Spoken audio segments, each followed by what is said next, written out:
Charlie Kirk's best friend does the walk away. Trump's crypto partner gets a pardon. And the NBA, apparently it's rigged. Let's go. Good morning, good afternoon, good evening, wherever in the world you are. Welcome to Matt Kim Podcast. It's like a double week. Welcome to the show. I'm your host, Matt Kim, joined by my co-host, Mr. Peter Saddington. What's up, everybody? Smash the like button or stroke the like button gently with your cursor SARS. It is the Matt Kim Podcast. We are doubling it up this week. Check in, SARS. If you're new to the channel, hit the like button, hit the subscribe, leave a comment, hit that notification bell. And I asked a friend who is a big YouTuber, I said, why do you do that every episode? Because I'm like, oh, it's like annoying, it's gay, we don't do it.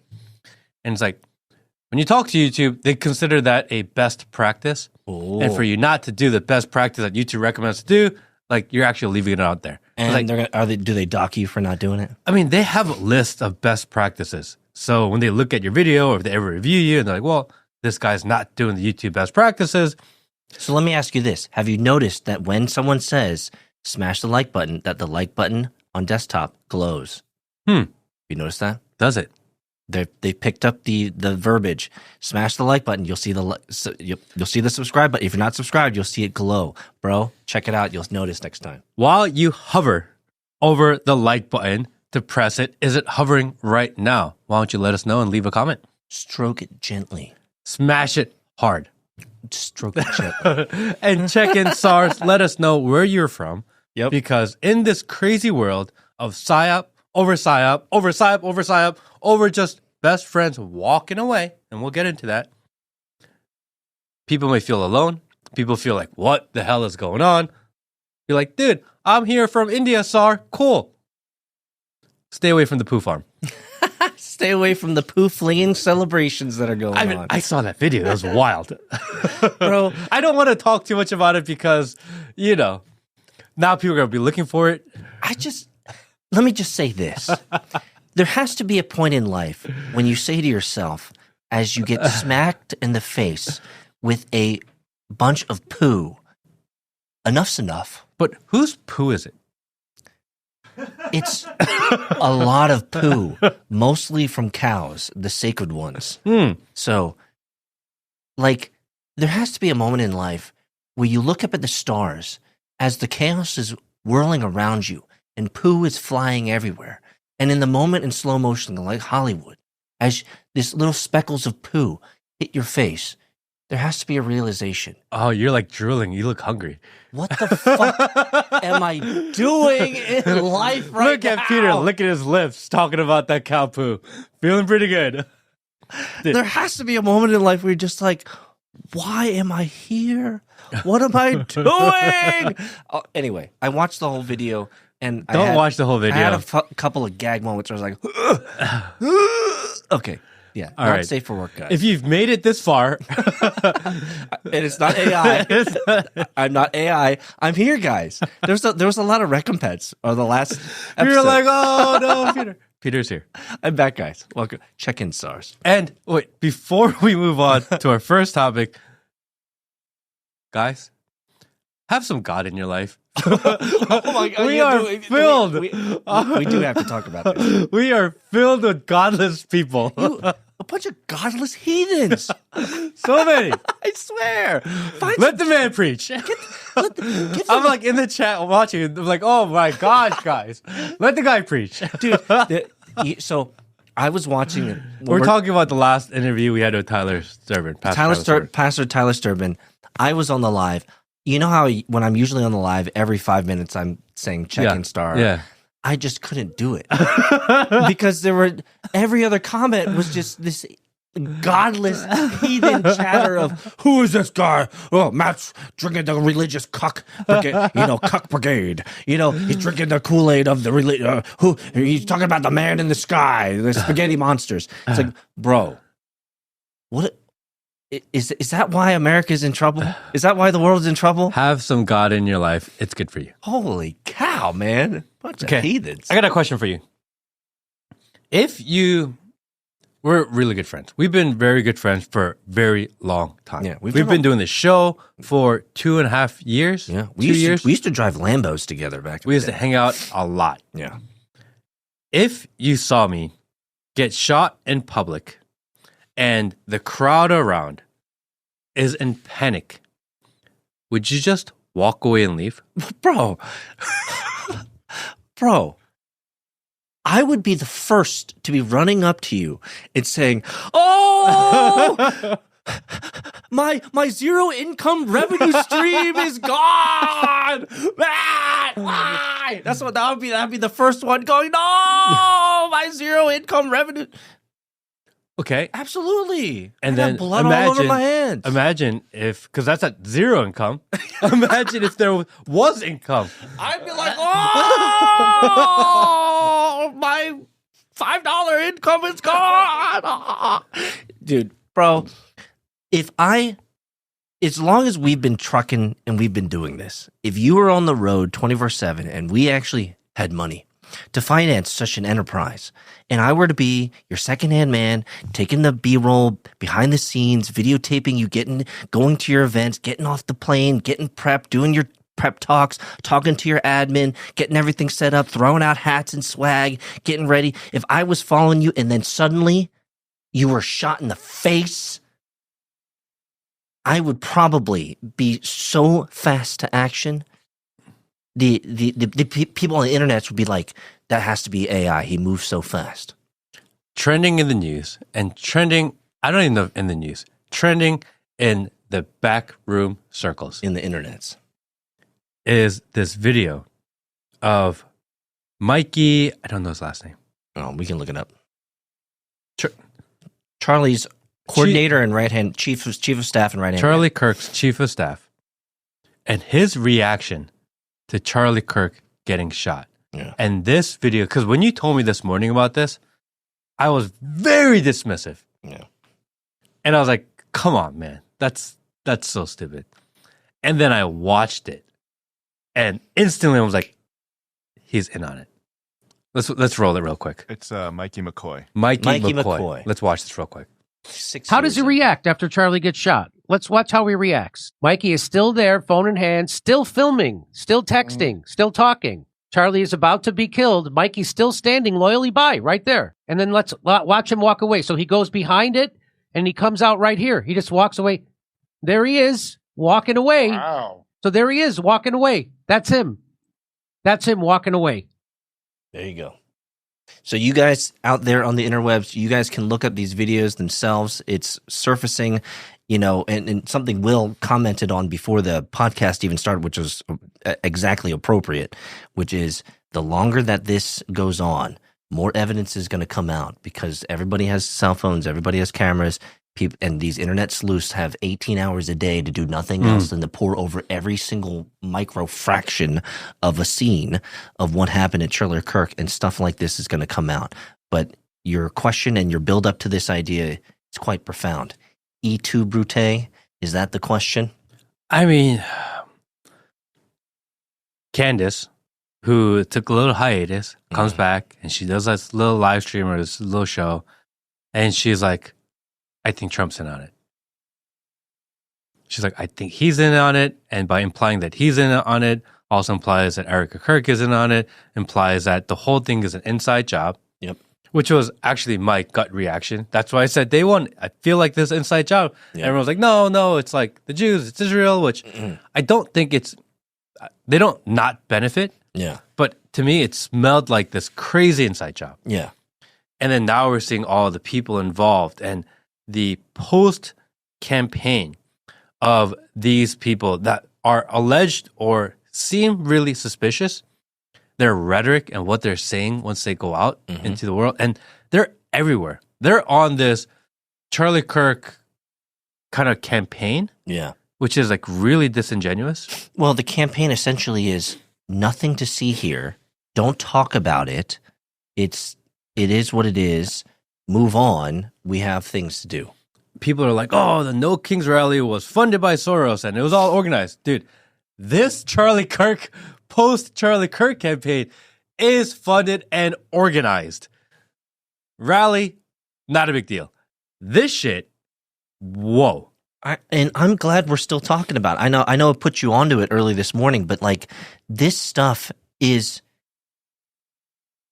good entertainment. It's a good show. Like what if you guys see the video and you do your internet sleuthing, you'll see that there is so much complimentary video of this right-hand man, Mikey, who's videotaping him in the car, getting ready to go to the show, videotaping him getting out of the car, videotaping him throwing hats to the crowd, videotaping him prepped and getting ready to go on set, videotaping him like he's doing all of this stuff, and then the moment before he gets shot in the face, he turns around and the video evidence shows him walking and never looking at his homie, Never looking back. like. Hey, what's going on over here? I hear a lot of noise and commotion. Like, what's going on? Are they still shooting? Are they still coming after me? Nothing. Like, if someone were to coach this man, here's my thought. They would have said, you have to play a part. You can't look obtuse. You can't look out of place. But someone clearly didn't coach him because he does the most human thing that you could possibly do. After following this man for 6 years, after being his right-hand man, his chief of staff, setting up everything. I went down the route 15, 20 minutes last night. He's worked with his family, worked with his pastor. His dad is the pastor who is telling us not to worry about Charlie. Like, but we have that clip too. So what am I saying here, Yeah. Matt?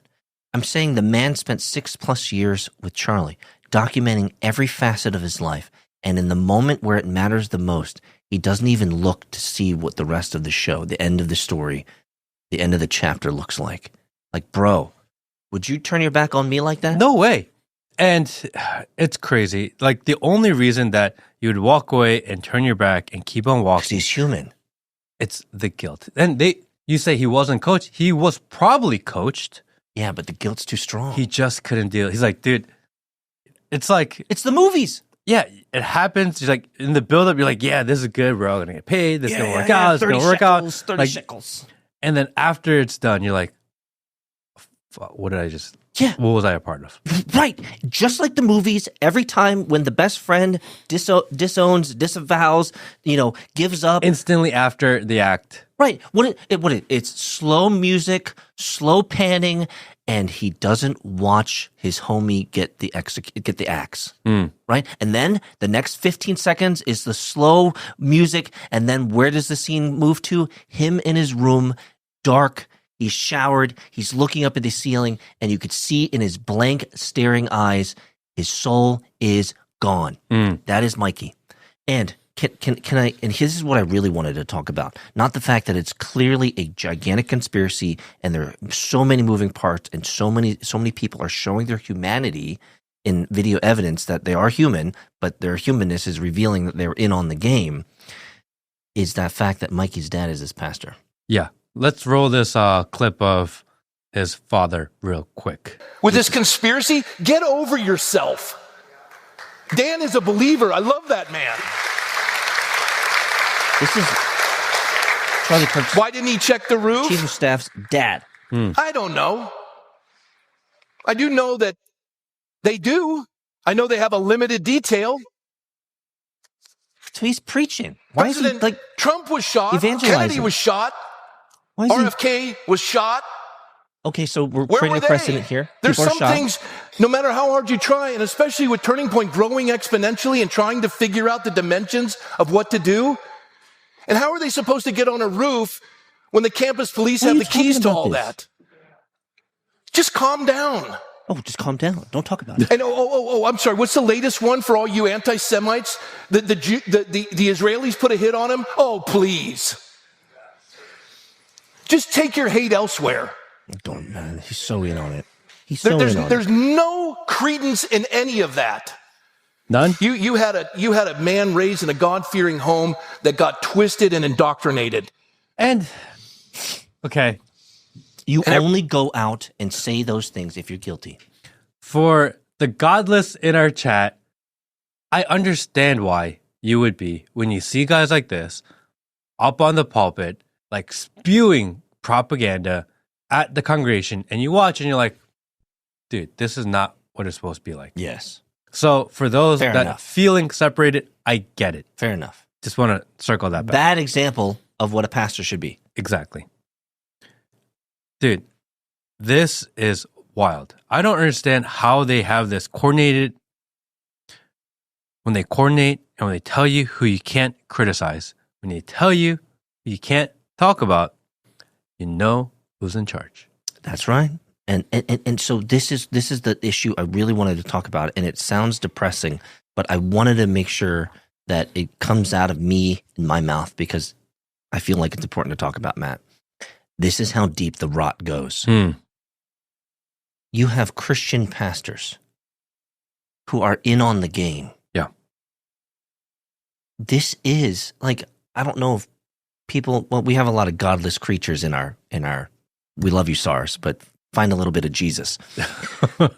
But for those who are Jesus followers or Jesus believers or Christians or, you're Protestant, Catholic, whatever, this has to be quite alarming. Is that the Christianity is poisoned. The churches are poisoned. They're in on the game. And let's think about the meta level. Okay, what's the meta level here? This is where my mind went, Matt, and maybe I'm just overthinking it here. But the meta level is Charlie Kirk's goal was 25,000. 25,000 branches at 25,000 schools, universities, campuses. Towns. Because of his death, he's now got 75 on the waiting list. Yeah. 75,000. Is this not, and this is what made me sick to my stomach, Matt, is this not the most insidious way for the Zionists to truly control the youth of Christianity in the Western world? I mean, this is the problem of our time, is that they're taking over the youth via these mechanisms. They're taking over TikTok. They're taking over HBO and CNN and Paramount.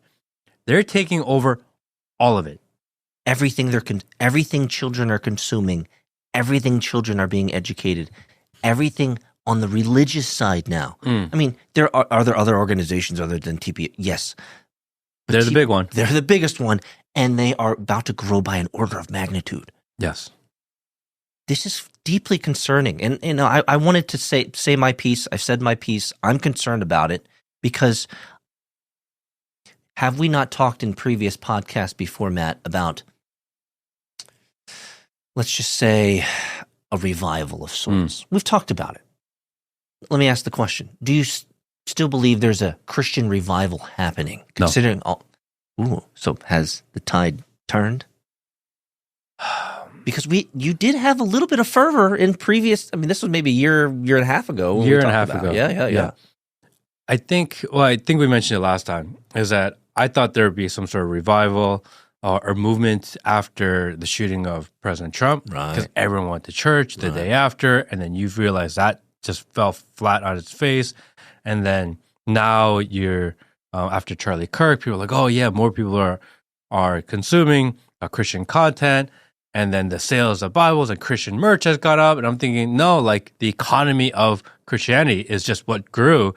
Doesn't mean that people are more God-fearing. And if this is a type of stuff that people are being shown and believed, then it's hard to argue that it's like a legit revival. And that is my concern, brother. My concern is that what could have been a true Christian revival has been now truly co-opted at its highest shining example and use case. And the trickle-down effects. So we're in Atlanta. There's a pastor here whose name is Andy Stanley. You've heard of him. He runs North Point Church. Yes. Buckhead Church. And North Point Church has the North Point Alpharetta location. They have their Woodstock location. They have their Buckhead location. They have all these other locations that they've grown. I think it's probably like 15 or 20 by now. And then they have a spider web of reach globally. Like Andy Stanley is one of the largest mega churches on the planet, period, full stop. And what I know to be true is that hundreds, if not thousands of churches globally use their operations manual and their productization manuals of how to grow churches effectively online, etc., etc. Now, why do I bring this up? TPUSA is going to be a template for all of these other medium and small-sized Christian organizations. They're going to be leveraged as just like North Point and Andy Stanley are leveraged as a template for all these other organizations, and they're going to be poisoned with the Zionist propaganda. Like, this is a concern of mine, is that the Christian, the growth of this revival that we apparently felt, maybe even saw, is now truly been co-opted by the evil powers that be. I mean, even godless Dr. Shiva, who was on the pod before. I liked him though.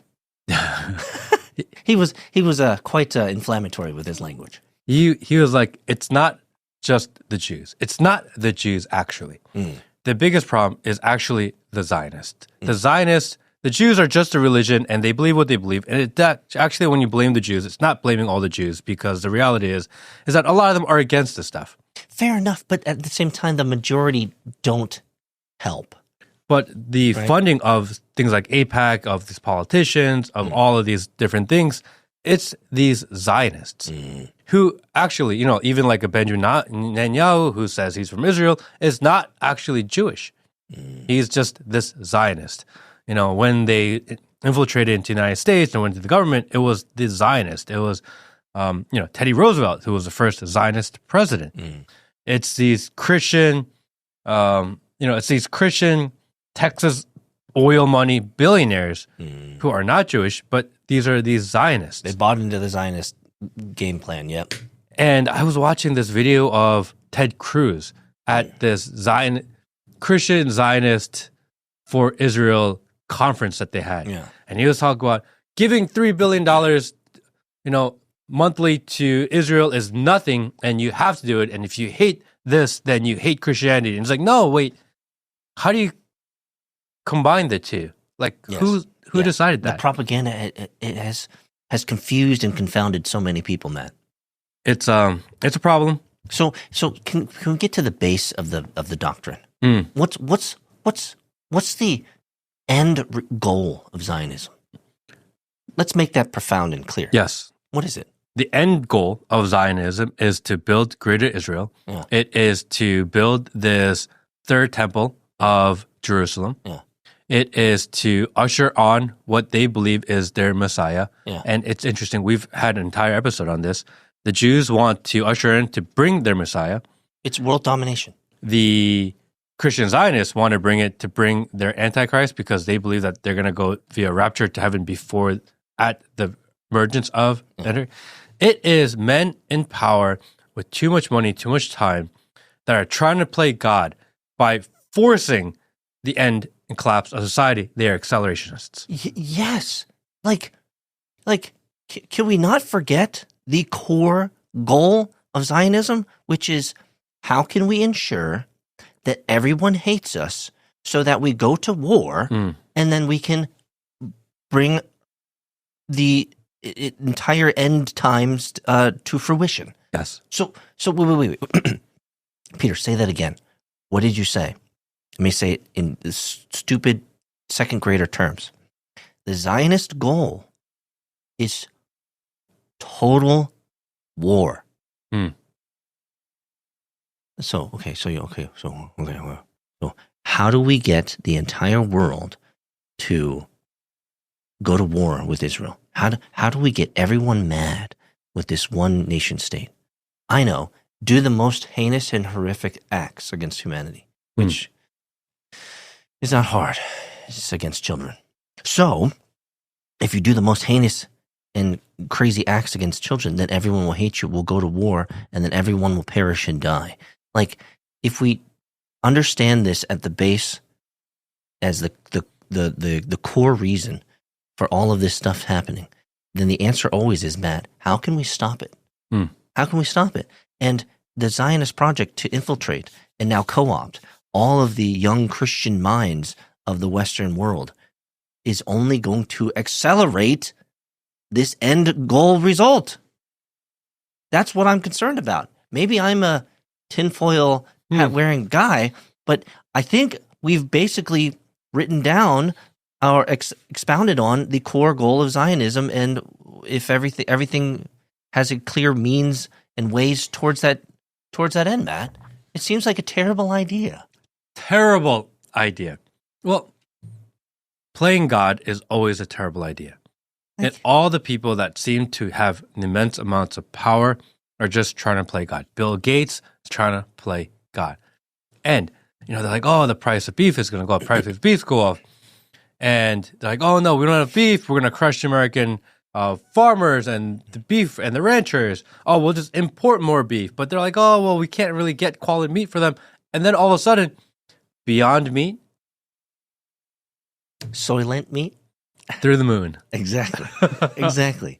And how are they? Where are all these people going? Hey, Will, can we find that video? I don't know if we can download. Maybe we'll download it next time. I found this random AI video of talking about like how people live with credits. Oh yeah. Is it bad, bro? It hit. Did it hit? Yeah. Maybe we'll show it. We'll show it here in a little. But so. I remember, and let me just kind of capstone this conversation because I brought it up. I remember in other podcasts, Matt, we talked about Charlie Kirk. I asked you the question, is it going to be a nothing burger? And you said, yes, it's going to be essentially a nothing burger, another JFK. And at some level, you seemed a little bit, let's just say, fatigué and fatigued about talking about it. Do you think we should continue to talk about it, though? Well, I'm still not over the fact that we got to still talk about this Epstein list. Bro, can we finish that one? Yeah, can we please get the Epstein list Can first? we finish that one? And then we'll figure out who snuffed out CK? It's like, oh, Trump's like, there's no list. And everyone's like, oh, I can't believe he said that. And then 2 weeks later, like, oh, yeah, he said that. Yeah. It's okay.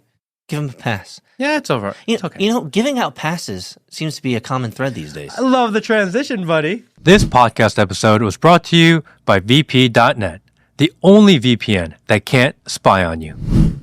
Giving out passes seems to be the play today. Seems like it's a free ticket. The founder of Binance, Changpeng Zhao. Yep. CZ officially got his presidential pardon yesterday. Mm-hmm. And he's been tweeting up a storm, talking about how he's free now. First, let's play. They ask Trump about CZ. Let's play this clip first. Today you pardoned the founder of Binance. Can you explain why you chose to pardon him, and did it have anything to do with his involvement in your Which one? family's? Who is that? The founder of Binance. He has a involvement in your own family's recent crypto one, yes. business. I believe we're talking about the same person because I do pardon a lot of people. I don't know. He was recommended by a lot of people. A lot of people say that. Are you talking about the crypto person? A lot of people say that he wasn't guilty of anything. He served 4 months in jail, and they say that he was not guilty of anything. That what he did. Well, you don't know much about crypto. You know nothing about. You know nothing about nothing. You fake news.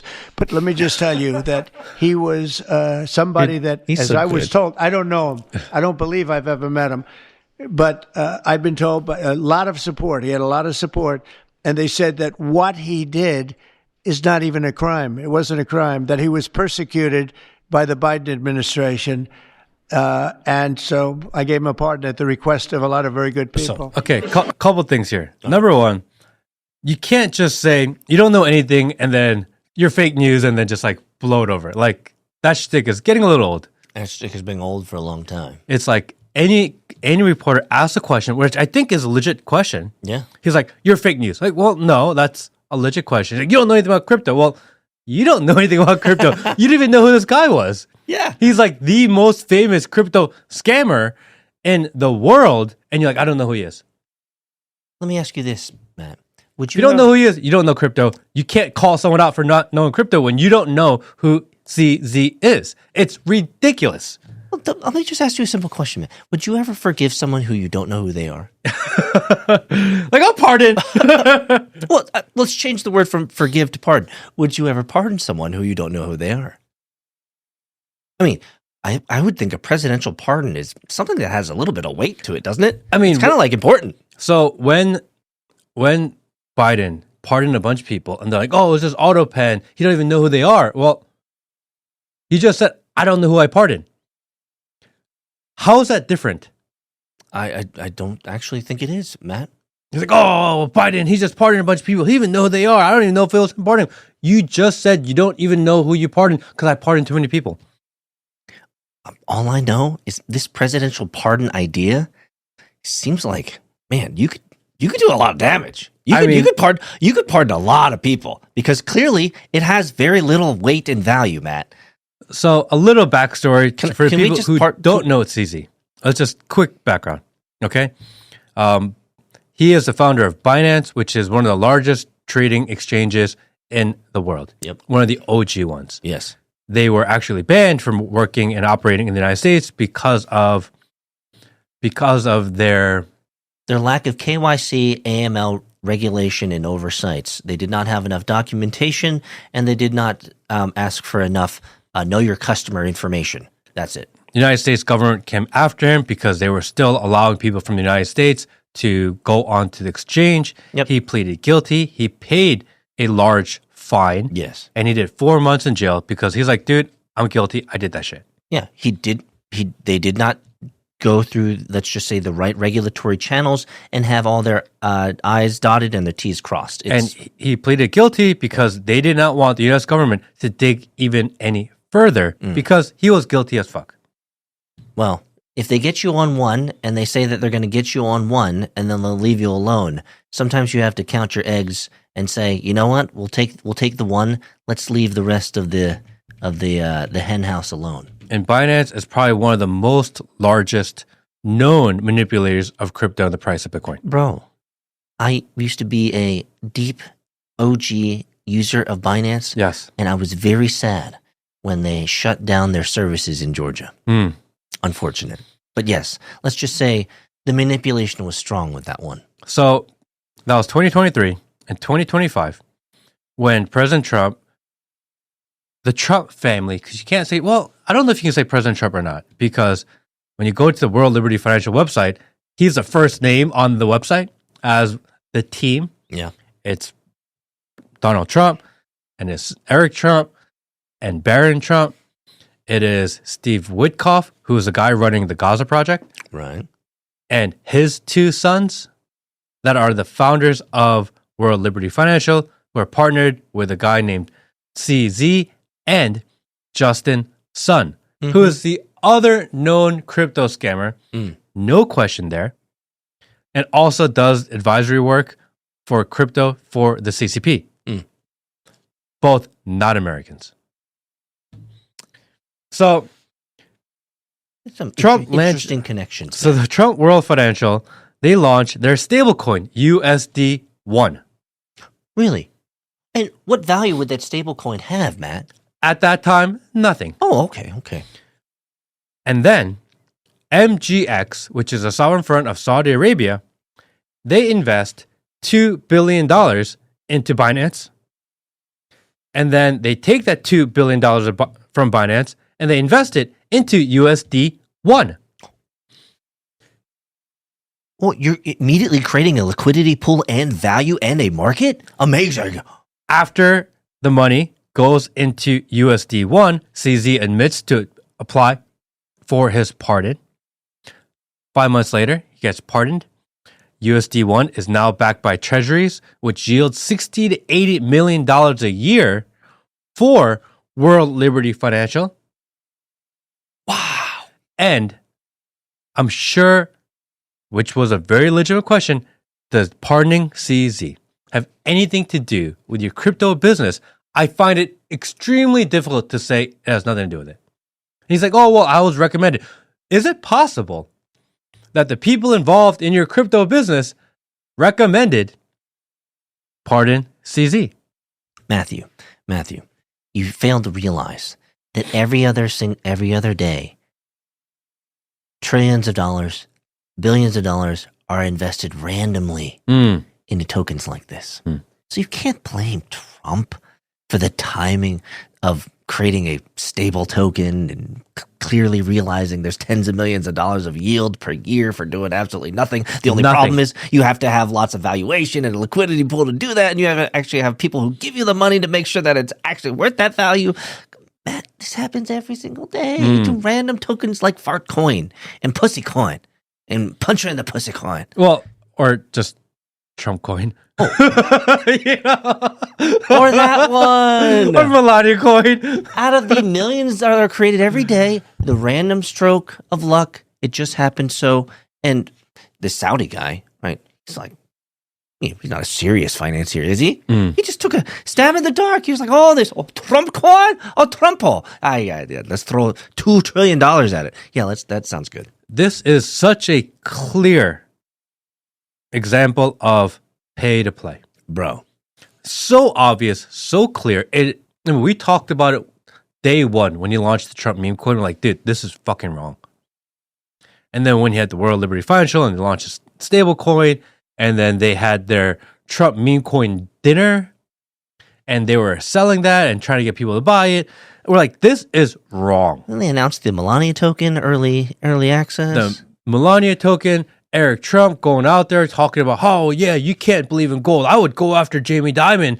Like, dude, you guys just got into crypto. You have nothing to do with it. And it's people in crypto. I don't know how you're not like, I can't believe they're like trying to make it seem like they own the narrative.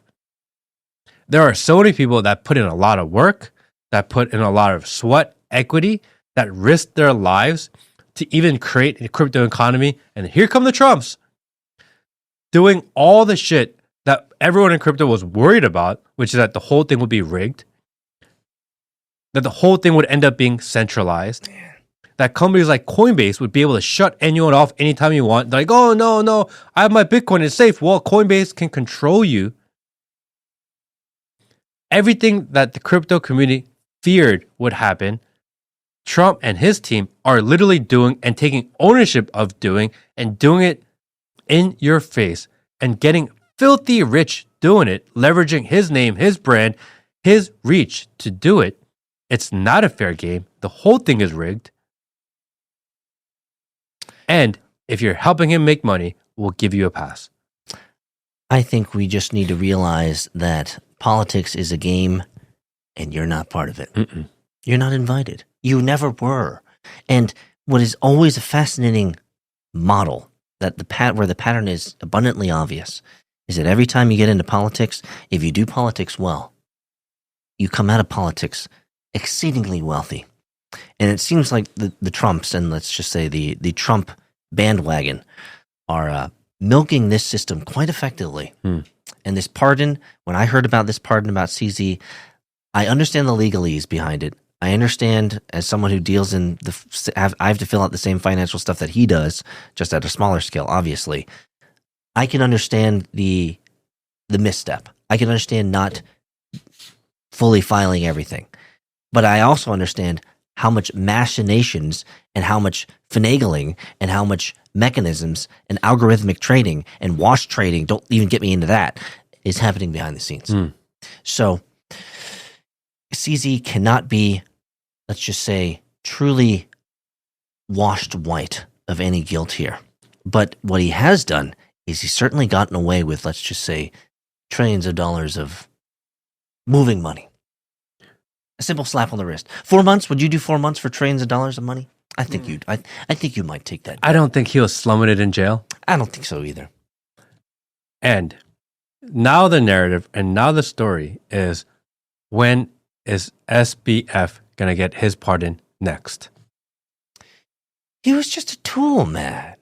Sam Bankman-Fried, who literally stole money from Americans, he's probably next on that pardon list. Well, if you follow familial history and his parents have, let's just say, intriguing networks into politics and financiers of renown. Well, apparently, the president doesn't even have to know who you are to pardon you. So, can I get one? If enough people were like, maybe you should let SBF out, he'd be like, are we making money from him? He's like, yeah. That's the right. We can make a lot of money from him. And they're like, hey, give me that paper. Yeah, buddy. Yeah, what's his name again? Yeah, buddy. Yeah. Smells like freedom. It's crazy. Bro. It's so corrupt. Like, I know. people are like, oh no, like he's helping the country. Like, bro, two things can be true at once. He can be doing certain things that may be helping certain people, but Also be corrupt. also be fucking ridiculously corrupt. And this is a clear example of that. That's the two topics that we've talked about with Charlie Kirk and this whole pardoning. The rot is so deep, Matt. It's disconcerting. It's disconcerting how deep the rot goes. And again, just as a bias from our first topic, as a Christian, this concerns me because I am too old to be involved in high school and elementary school, middle school, and university Christian culture. Like I'm not going to be part of that world anymore, right? I don't know what the vibe is in that world, 6'7". But I have to believe that there has to be some savvy people in the college and high school Christian world who are not going to get sucked up by this TPUSA Zionist propaganda. I just have to believe, and I hope that people are awake. So if you're out there and you're in the Matt Kim podcast, and you're part of the subscribers or followers of the Matt Kim podcast, let your local Christian leader know to not suck at the teat of TPUSA because they've been co-opted, they've been poisoned. The water well has been soiled, my friends. Talking about soiling. Not going to do the poop thing yet. Talking about soiling. Don't be throwing poop in my face, Sar. More of the NBA is rigged.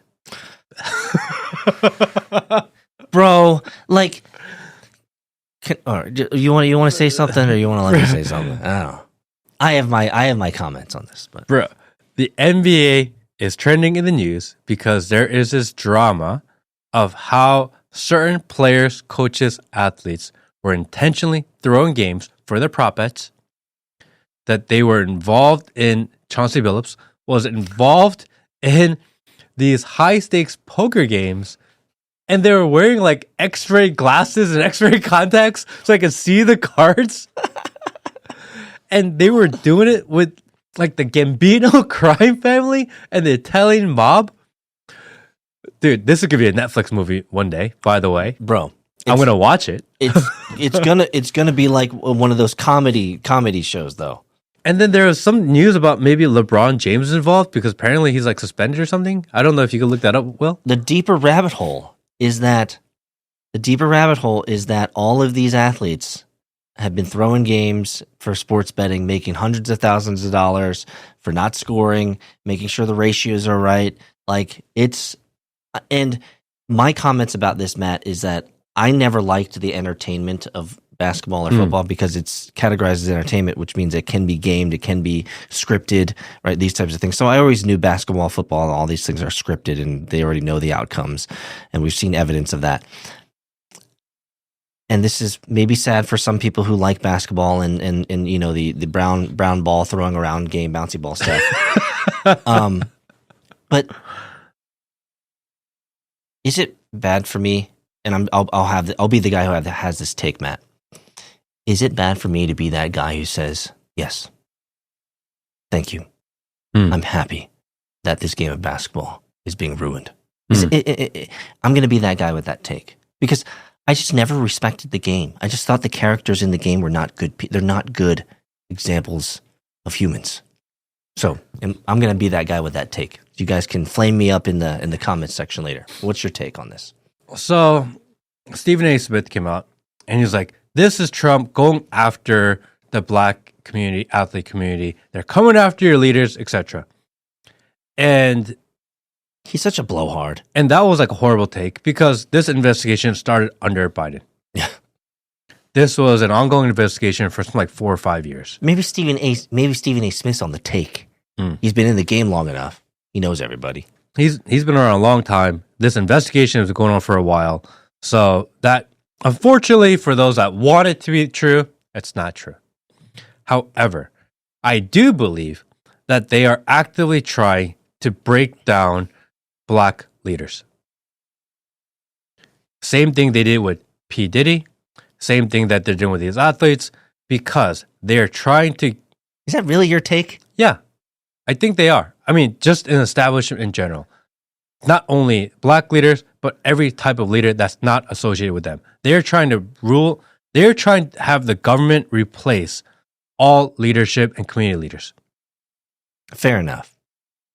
Adding the black leadership there is a little overly racially sensitive for the Matt Kim podcast. Because we don't give a fuck about race. Well, yeah, not only that, like. but all groups leaders. Fair. They're trying to break them down so that you no longer have someone to follow. You have no one to look up to, even if they're good or bad, because they're not a part of their club. Trying to replace, like they're trying to ruin teachers, and they're trying to ruin doctors, and they're trying to ruin lawyers. They're trying to ruin every institution out there so that government and big government, from the government, and we're here to help. So you took it a level higher than I did. You're saying that just like how all of the buildings of today are built with hard edges and no design, the essentially the nullification of beauty. You're saying that our entertainment, like basketball and football, is now being destroyed so that everything can become bland and useless and colorless and have no character or personality to it so that the government can reign.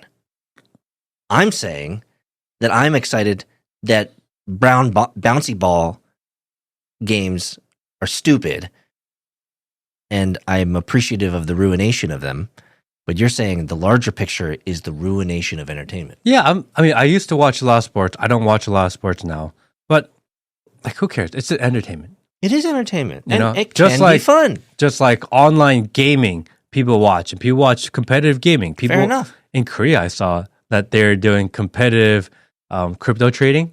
Yes, I did see that. Did you see that? I did see that. It's like an actual sporting event, competitive they crypto have like trading. $100,000 each. They see who can make the most money in a certain amount of time. Yeah. You can gamify anything and you can make anything entertainment. Fair enough. And if round ball sport is your thing, go for it. Fair enough. If it is figure skating, dude, it's gay, but do it. Do you? Right? Whatever it may be, I think it's Reginald. okay to have certain forms of entertainment. Is it all rigged? Probably. I mean, that's human nature. They're going to rig it. If there's money to be made on the outskirts, people are going to do it. I would rather the FBI. I get it. NBA, big business. It's just entertainment. Billions. If you don't want to lose your money sports gambling, don't sports gamble. Yeah, because LeBron's injury apparently wasn't real. Instead of worrying about, oh, maybe the NBA is corrupt, or maybe this is corrupt, or this is corrupt, or dude, it's the corrupt. fucking government is corrupt. Yeah, that's exactly. Can we do that one first? Yeah. It wasn't that LeBron's injury wasn't real. It's just that his friend had inside information on his injury status, so they could gamify the betting with the inside information. Okay, Jack. Are you worried about? You're worried about NBA players insider trading? Is that the big problem in this country, or the fact that the politicians and that Pelosi tracker still fucking exists, or that Trump literally pardoned his crypto partner, and he's making like $100 million a year off of this? See, this is like... What's the bigger problem? I can imagine, Matt, NPCs at the office today, Friday, because, Friday is like work day at the office, going to the water cooler, and they go to each other, and he goes, "Hey, Steve, do you hear about the news? Yeah. LeBron, the king, apparently was flopping too much, and he's involved in all this sports betting. Man, what do you think about that, Steve?" Yeah. Like, bro, you're a loser. Who gives a fuck about LeBron James, who put money to a school where for 4 years none of the school kids graduated because they can't do maths? Like, nobody cares. Reginald, Steve, nobody gives a fuck. Nobody cares, right? And this is Major League Sports is the biggest distraction for what's really going on in the world there is. bro. What is it? But there's a business. bread and circuses. Bread and circus. But there is a vacuum that it fills because when you get into the politics and what people are actually doing in the world, it's a lot. Mm. And maybe people cognitively are just like, dude, I just want to talk about ball sports. Like, this is just too much. I just want to talk about bouncy balls sports. You know? I don't want to think about them like blowing up ships off the coast of the United States. I don't want to think about that. I don't want to think about how the president of the United States meme coin rug pulled the entire country. I don't want to think about that.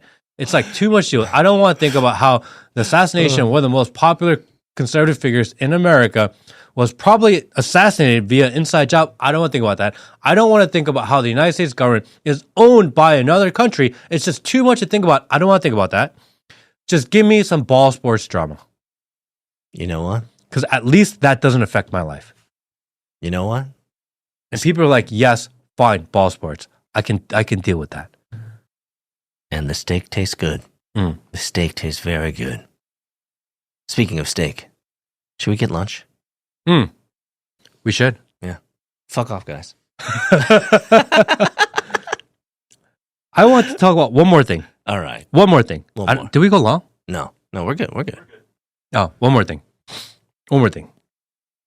Talking about Gaza and on other countries.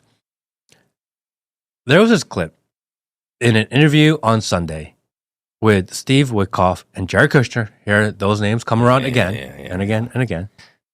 And they're talking about their plans for rebuilding Gaza. How uncomfortable can you look in an interview? Like I almost saw like the eye like flickering. it's like you're live in an twitching. interview. Twitching. The guy next to you says the quiet part out loud, and you're like, shut the fuck up. His eye is twitching like Why did you say that? Someone turn it off. And they're like, someone turn it off. and at least when Stephen Miller did it, there was a camera, so you're like, Yeah. but this is like a person actually in front of you asking the question, so you can't just freeze. The amount of lip quivering, like eye twitching, it was Play the clip, Will. yeah, this is a good one. Well, Good one. part of the plan is the reconstruction, the building, rebuilding Just look at of Jared Gaza. Kushner's lips. And you're builders. Yeah, he's You've confident. been in real He's estate. confident. As you said, Good it's question. extremely complex. Good question. My homie's got this. My Tell homie's us got more this, about right? We got it figured out. We got it. We got how it. much it's going to cost, where's the money going to come from, and who's going to award the contracts? 3 questions.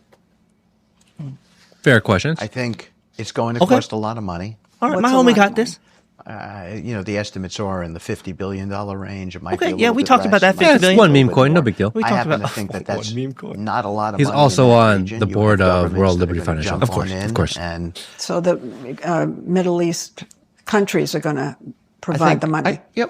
You'll see European participation and so forth. I think talked about that. The We're good. beginning of this plan is So far. how to get it going. And that's what Okay. me How to and get it Jared going? work on all the time. The money shut the raising fuck we up. think is the easy part. We think that happens relatively Yeah, quickly. we work on it all the time. But it's the Okay. master All right, plan. all right. And we're working with a group of people who have been working on master You're plans for talking the about group last 2 people? years. You mean there like are plans MGX? already. We have plans already. We have a master plan already. And by the way, and Jared's been pushing this and no, working don't together say that. on it. And Shut I up. think if the world saw the progress so far, What they'd are be you doing? pretty impressed. There's no master plan. What are you talking about? Shut up. There's no master plan. And it continues on. We haven't been talking about this for 2 years. Stop it. No master plan. You cannot talk about the plan that we've been planning before we planned to tell the public. You mean the plan that you started before October 7th? Oh, really? Would be how the dates line up, Matt? That the plan would be a precursor to that plan?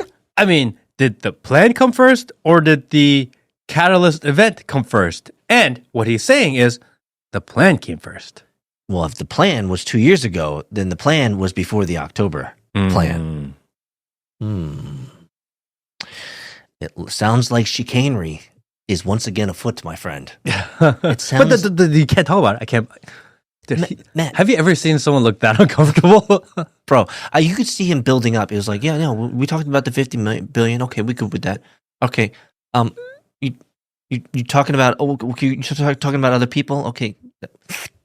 Oh. Master plan.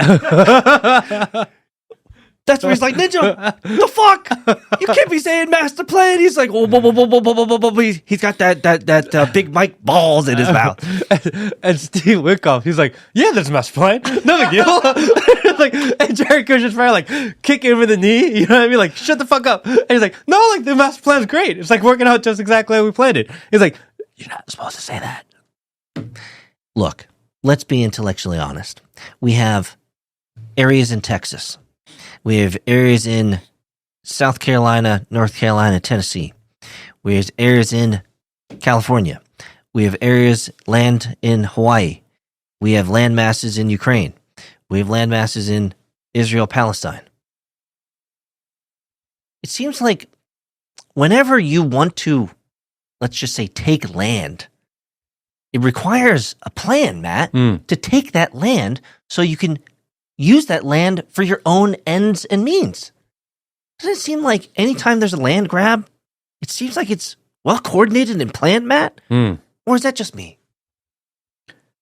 Because fires just suddenly happen in Hawaii, and fires suddenly just happen in California, and floods that we've never had happen ever in centuries, in North Carolina, and these things just happened.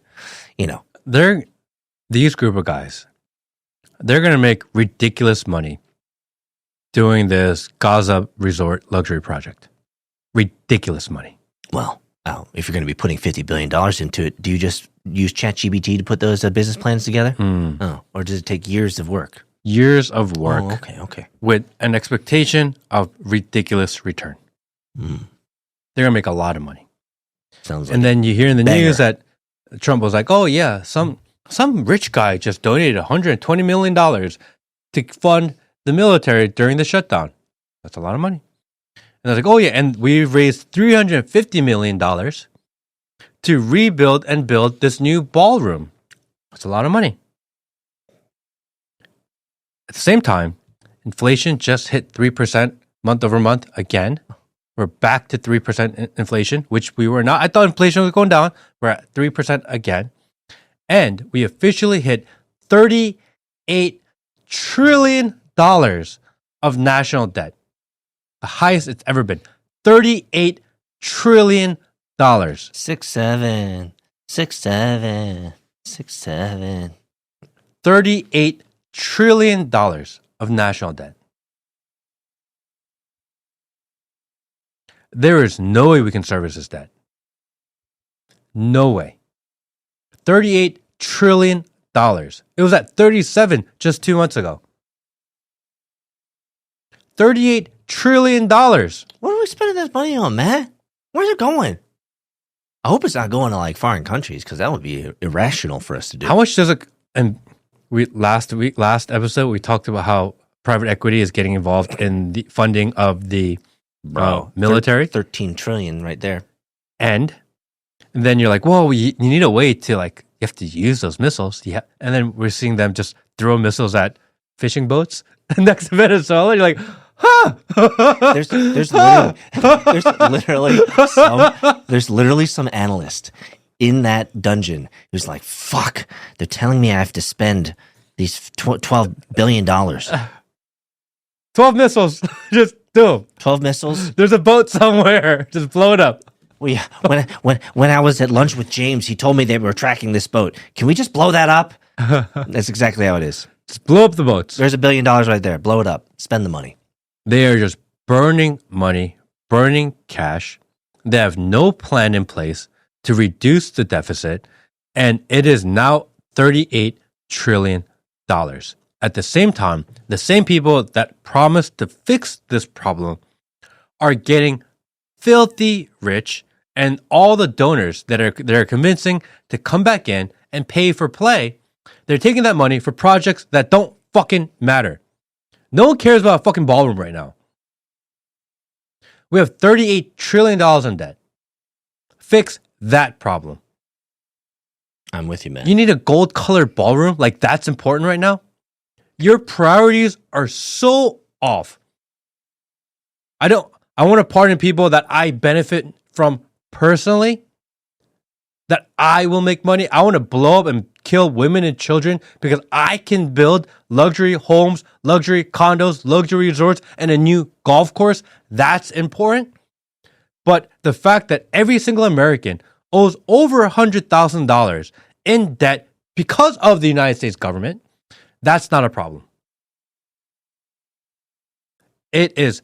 I'm so over like the blatant corruption. They just don't fucking care at all. Yes. And I think the amount of money that is just sloshing around, like they throw these numbers up. Like we're sick and tired of it. When you say anything that includes 10 to 100 billion, it's like, why don't you just throw that to our roads, our schools? Why don't you throw that to us? Because clearly we're not seeing the benefit of it, Matt. And I think people are tired of it. It's a good thing we're talking about it. You know there's a problem when you say the word trillion and you don't even flinch. Do you know how much? It's just like, it's just a letter T. You're like, oh, no big deal. It's just 30 T. No big deal. Like, no. Do you have any idea how much money that is? What would you do with that much money, Matt? Let's take a positive spin at the end of this podcast. What would you do with $10 trillion? $10 trillion. What would you do with that money? Like, how would you spend it? If you had even a trillion, okay, trillion's crazy. Let's just say $1 trillion. Yeah, $1 trillion.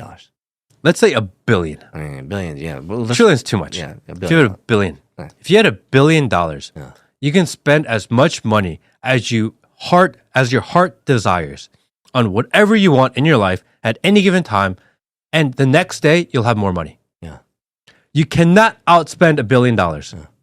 And the reason why Matt's saying this is because if you had $1 billion, it wouldn't just be sitting there in a bank account. It would be accruing more interest.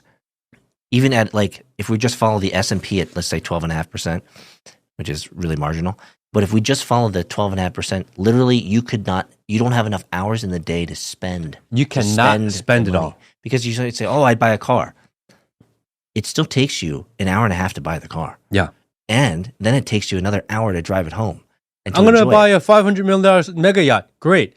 By the time you get it, you have more money. That's the point. It takes like 3 years to get it. Exactly. You bought the yacht today, but so you're not wrong. If you had that much money, you literally cannot spend it fast enough unless you have a gang of homies that are spending it for you. And then when you see kind of this movement of people that are like so anti-billionaire and it's forcing them into really dangerous ideologies, like this idea of democratic socialism.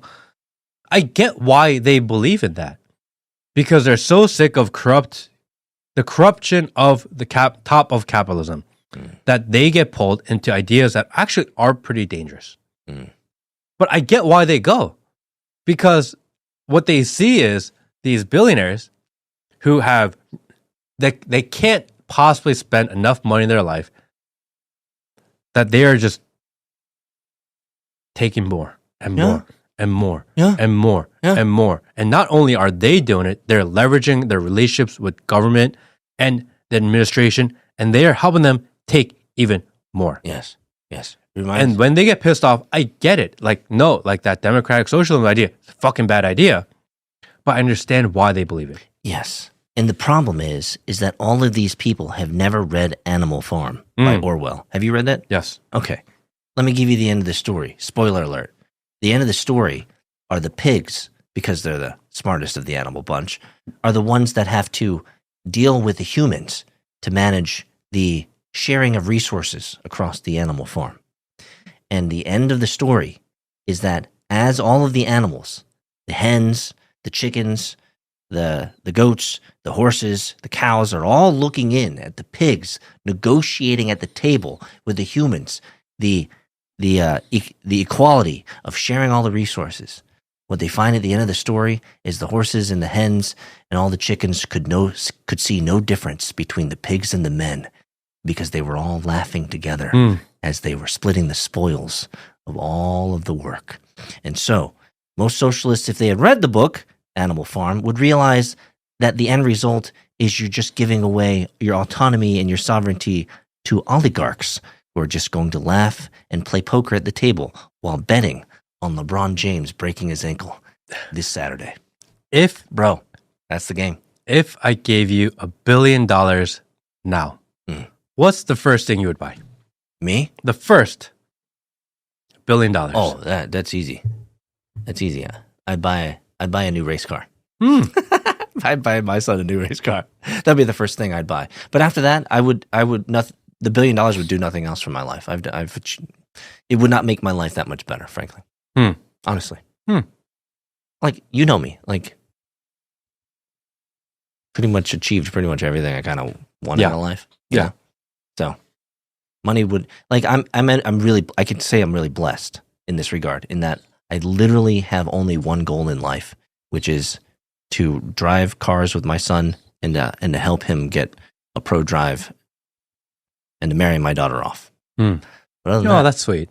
yeah, because that's where she's going to go. She's going to get married off to some rich fuck, which is fine. You're going to have to deal with her. Enjoy her. Enjoy that Kung Tu Pyong, bro. You're going to enjoy that shit. If I got $1 billion today. It wouldn't improve your life that much, bro. No, the first Your thing life I would would buy is I would buy a beef cow farm. I see. Because I ain't eating that fake beef shit. See you guys next week.